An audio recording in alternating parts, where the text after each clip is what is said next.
एक संत और सेठ की अद्वितीय कहानी है, जहां संत ने भगवान में इतना अटूट विश्वास रखा था कि उन्हें प्रसाद में जहरीला भोजन खाने में भी कोई हिचकिचाहट नहीं आई।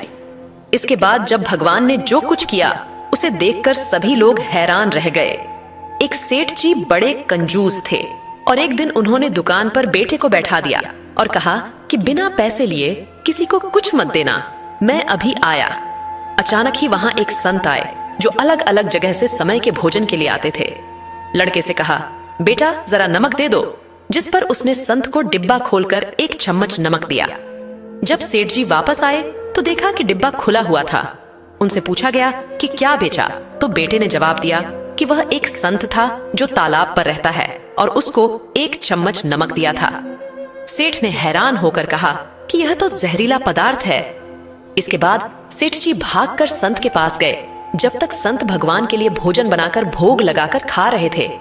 सेठ जी ने दूर से ही उनसे कहा कि महाराज, जो नमक आप लाए थे वह नमक नहीं बल्कि जहरीला पदार्थ था, कृपया इस भोजन को न खाएं। संत जी ने कहा, भाई हम प्रसाद लेंगे क्योंकि भोग लगा दिया गया है।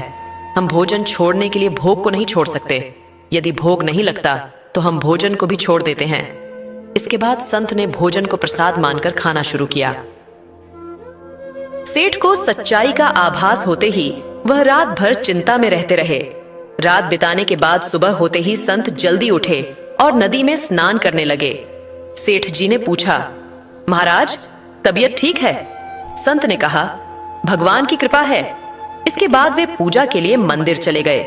मंदिर के द्वार खोलने पर देखा गया कि भगवान की मूर्ति में अद्वितीय बदलाव हुआ था।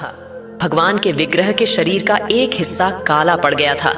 सेठ समझ गया कि भक्त के अटल विश्वास को देखकर भगवान ने भोजन का जहर भोग के रूप में स्वयं ग्रहण कर लिया और भक्त को प्रसाद ग्रहण कराया।